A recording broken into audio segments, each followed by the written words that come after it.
Tonight in Democracy 20, all over the world, a growing number of people make South African wines their first choice.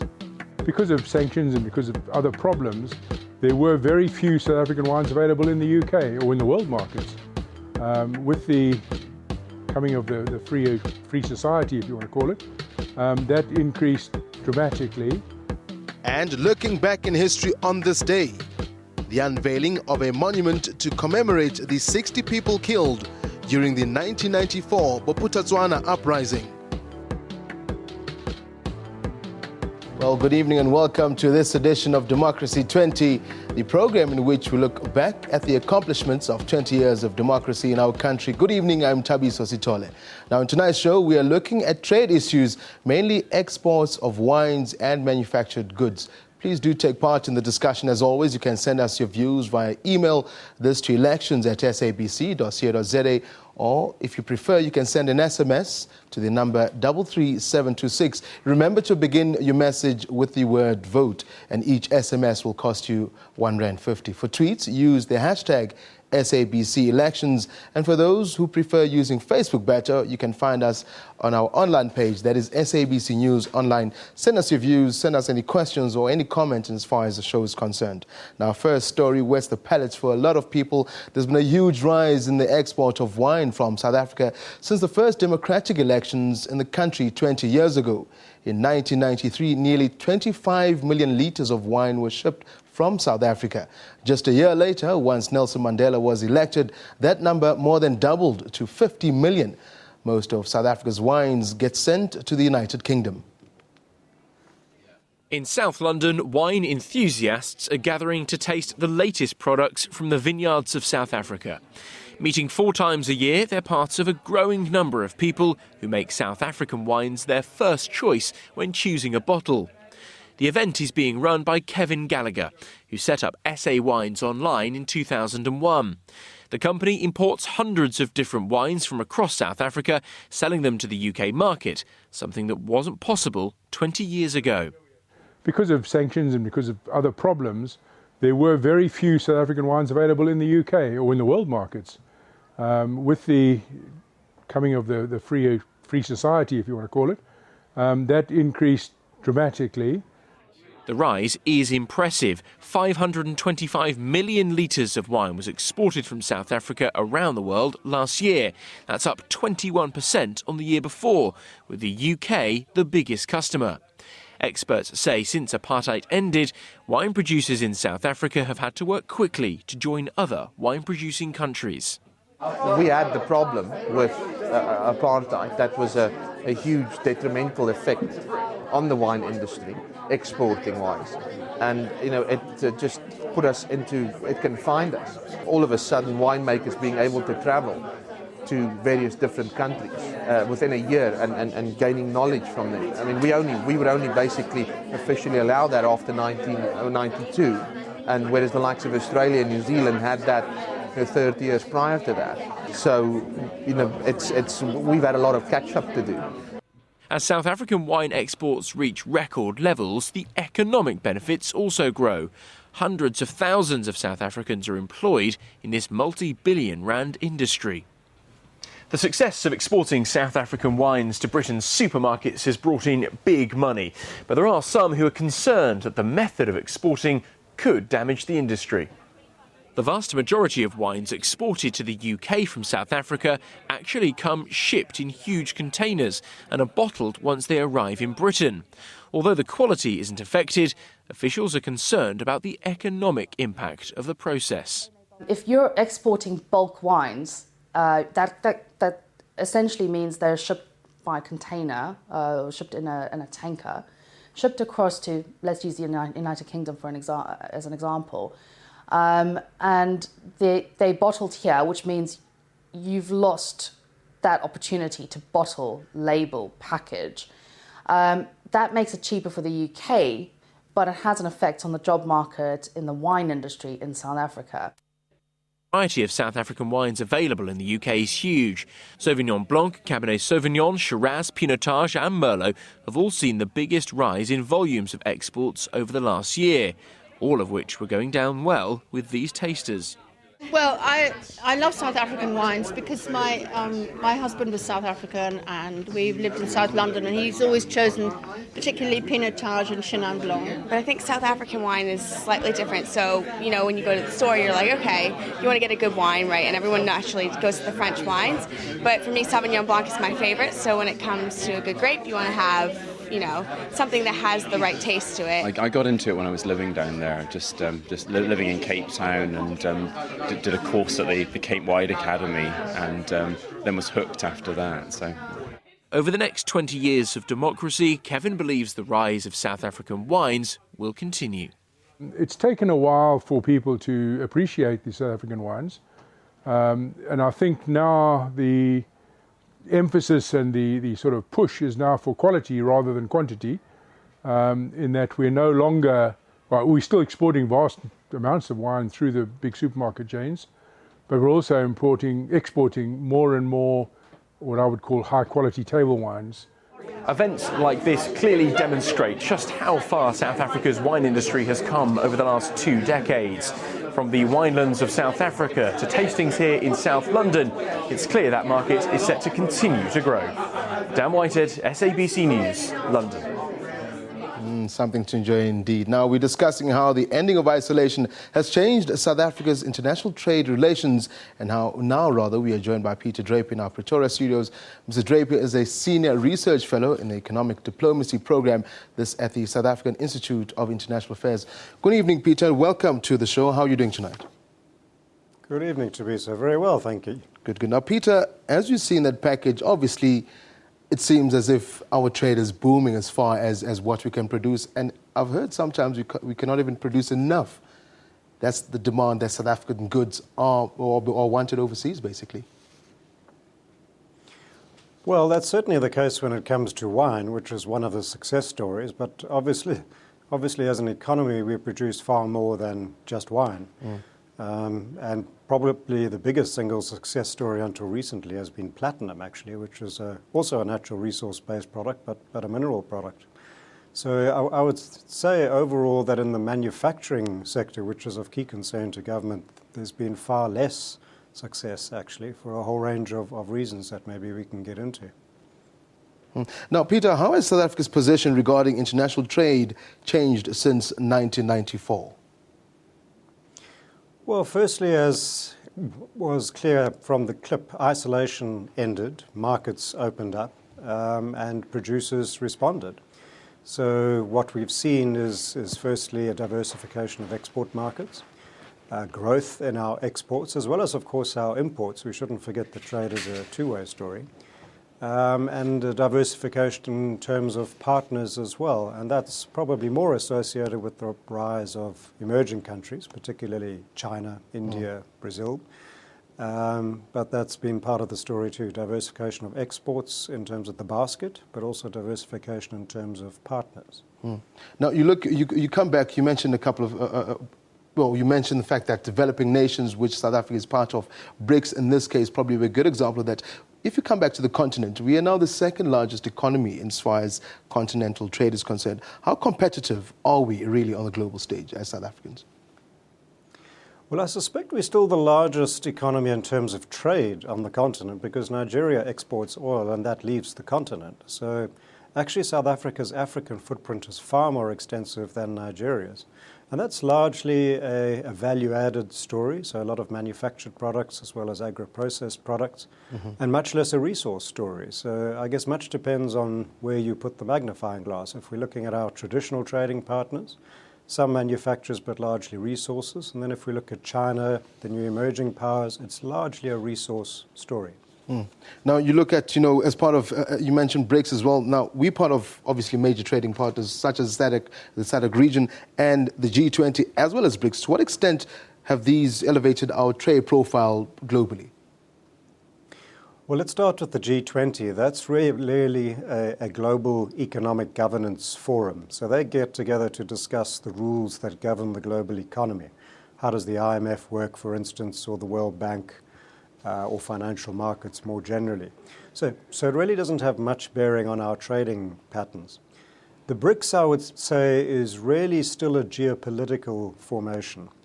It's more concerned with those rules that I've just described and with forming coalitions to, if you like, provide countervailing power to the G7 economies, principally the developed economies club.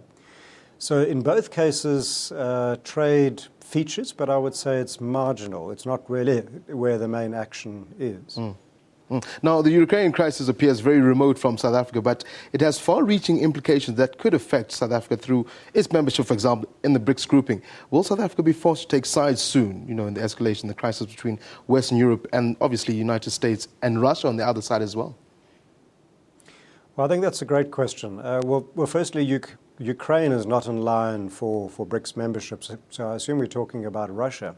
And Russia's already been, President Putin particularly, has been making calls to all the BRICS presidents looking for their support.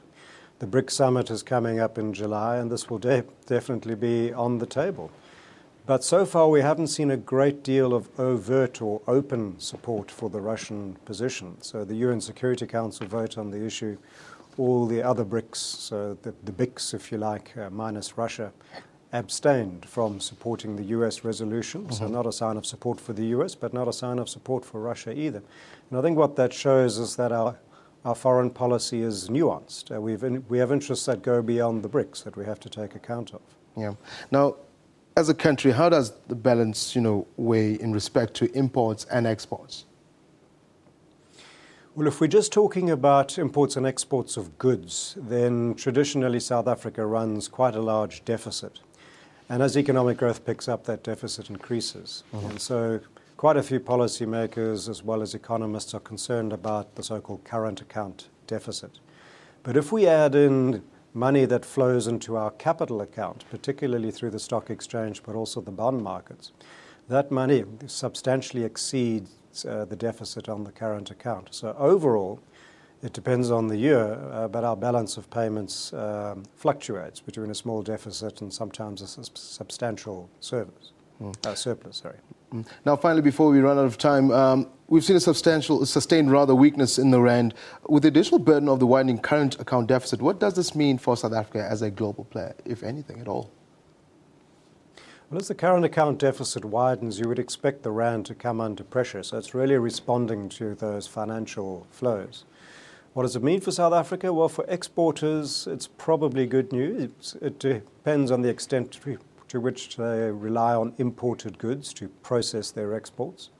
For importers, it's bad news because imports become more expensive. And then for consumers, possibly bad news too, because inflation is likely to go up. So much depends on your perspective, whether you're a producer or a consumer, whether you're an exporter or an importer. Mr. Peter Draper, thank you very much for joining us right here in Democracy20, Senior Research Fellow at the Economic Diplomacy Program at the South African Institute of International Affairs, speaking to us from our Pretoria studios. Thank you indeed. Democracy20 takes a quick break. Don't go away, and please do send us your questions or whatever you'd like to see on the program. We speak about born freeze after this break, one of my favorite topics. Stay tuned.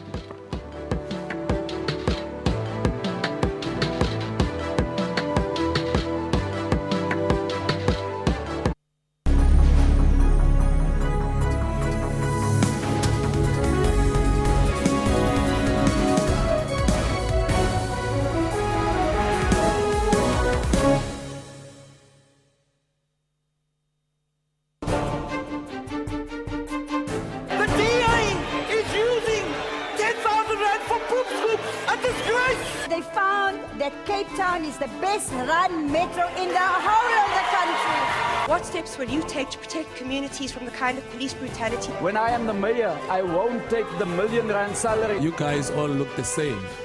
None of you should be trusted. Catch the election debates on SAFM, SABC News Channel and SABC1, Sundays at 6 p.m.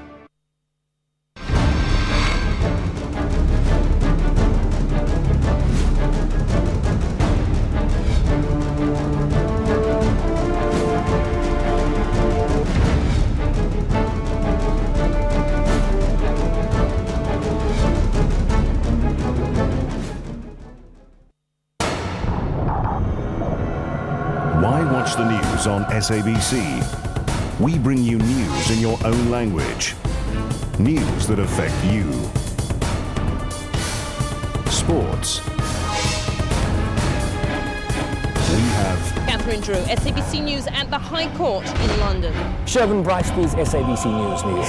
Sarah Kimani, SABC News, Nairobi. we touch and change people's lives. SABC News, Africa's news leader.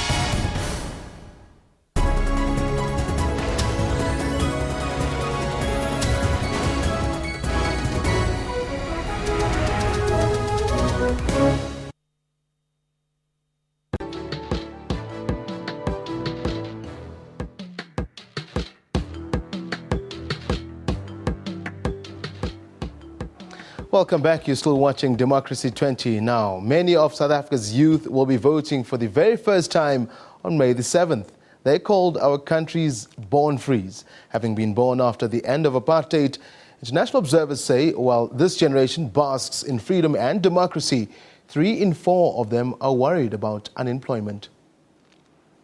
April 27th this year marks the 20th anniversary of South Africa's first multiracial elections, which ended 3 centuries of white domination and 46 years of formalized oppression of the black majority under apartheid. Former president and anti-apartheid hero Nelson Mandela cast his first ever vote in a general election in Durban on April 27, 1994. But South Africa's youth, the so-called born frees, who were born just after the end apartheid era, say after 20 years of democracy and freedom, there's little to celebrate, as many blacks are still living in poverty and youth unemployment is at its highest. 20-year-old Sabelo Fumba is a first-time voter and a political science student at the University of Johannesburg. He's been reaching out to voters ahead of elections and says he is disappointed with the ANC because it hasn't delivered on its promises. It really hurts to see black people living in such poor conditions 20 years into our freedom. I'm not happy. I won't go and campaign in these suburbs. While I know deep inside that our people are still living like this and suffering. They're still suffering. One of the features of this year's election has been the emergence of the economic freedom fighters, led by expelled ANC Youth League leader Julius Malema. Latest polls suggest the EFF is going to notch up just 4% of the vote at the election, while the ANC is on track for a 65% majority, little changed from its 2009 result.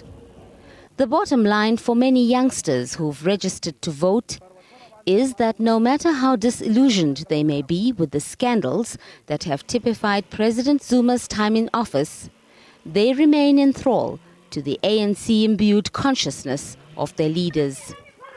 Political commentator Moletsi Mbeki says the born frees are opinionated and will vote accordingly during the May 7th elections. I think the people who were born after the end of apartheid are very politicized. They can see what's wrong in the country. They have been through the schooling system. They can see the mismanagement of the education in this country. They have been victims of the mismanagement of the public sector education system. So they are very aware of the problems that the country is faced with. And I think they will vote accordingly. For the Cape Town Bachelor of Arts student Kurt Thiebus, voting for the first time is honouring struggle heroes like Nelson Mandela. Be quite a significant moment for me as I am a born free. It'll be as if it's a tribute for me to pay to those who have sacrificed their lives in the struggle. So it'll be a very significant moment for me personally, and it's my first time, so I'm very excited as well. I'm putting the tick there. I mean, I'm 20 years old now, which means I was born just as the struggle ended. So for me, it's quite significant. Prince Mashele is an author of The Fall of the ANC and a director at the Centre for Politics and Research. You say South Africans must not vote for the ANC. Who else must they vote for?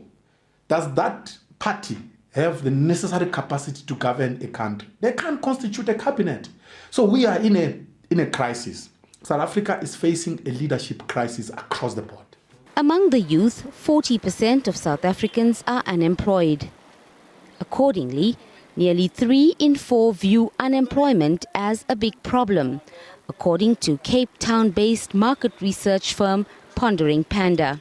In the same vein, Election Commission figures support the view that born-frees are turned off by politics.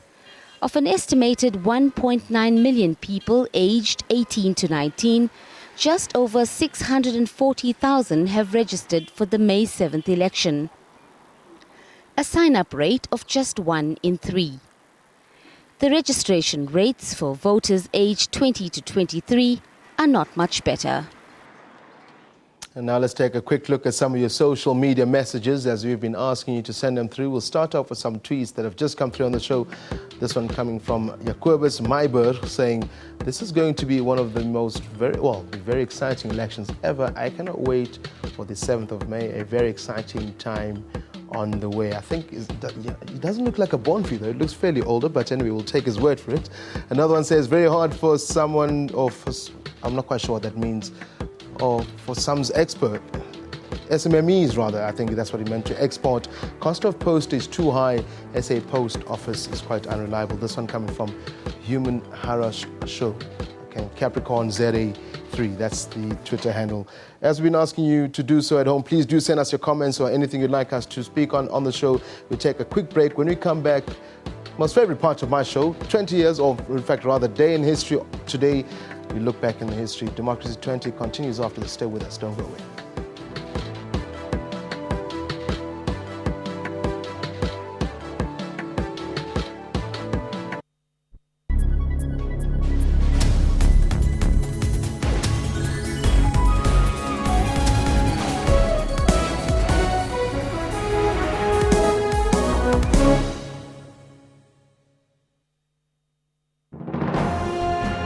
Zoom into Africa. This is Libya. The chairman of the General National Congress is Mr. Nouri Abu Samen. Libya got independent from Italy on 10 February in 1947. The population is more than 6 million people. One of Libya's major languages spoken is Arabic. Monetary unit, Libyan dinar.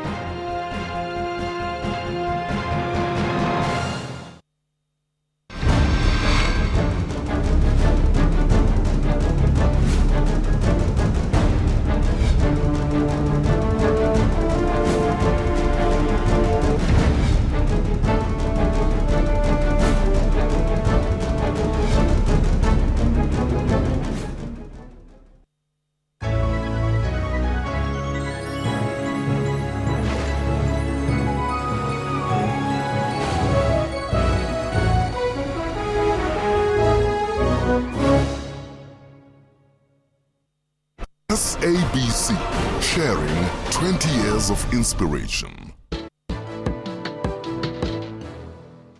Welcome back. You're still watching Democracy 20. Now, a retired teacher and a cardiologist are changing the lives of women. This in Petrusville in the Northern Cape. The retired pair is using merino wool and bamboo cotton to create employment. The Northern Cape town of Petrusville lies in the Eastern Karoo. 70% of the people here are unemployed. These 16 women are the lucky few who have jobs. They have been trained to turn wool into ponchos, mohair wraps, fleet, rhino and dolls. My life changed drastically because I didn't know I could make dolls, blankets and slippers. The project gave me self-confidence as a woman and has helped me not to depend on a salary of someone else, but depend on myself. 25-year-old Terry Davos finished matric 7 years ago. Before joining the project last year, Davos was unemployed. He's now a manager and plans on owning his own business. There isn't opportunities. I mean, like, there's only the CWP working 2 days work. It's not a benefit. You mean like in 2 days in a month, where do you come out? Here is every day working, and at the end of the month, it benefits. Zan Spears started this project 8 years ago.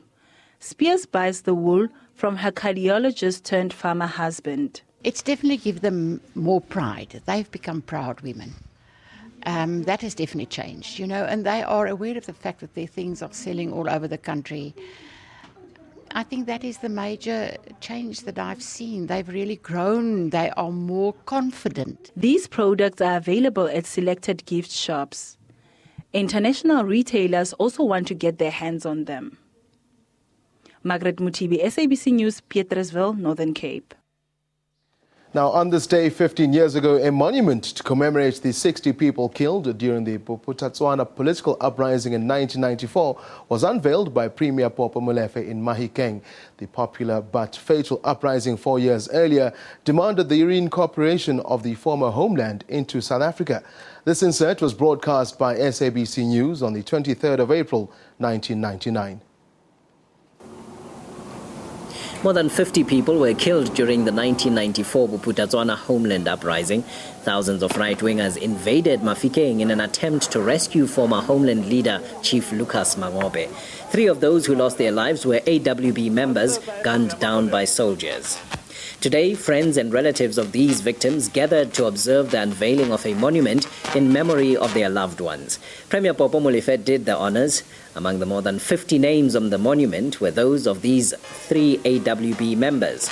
Although their families were invited, they preferred not to attend. This invitation was also declined by AWB leader Eugene Terblanche and former Bophuthatswana President Lucas Mangobe.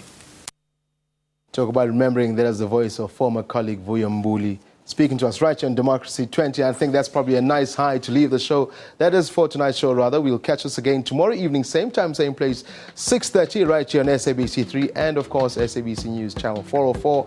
The English news follow now at 7. In fact, they're all sitting on my right-hand side waiting for me to walk off set. You have yourself a good evening.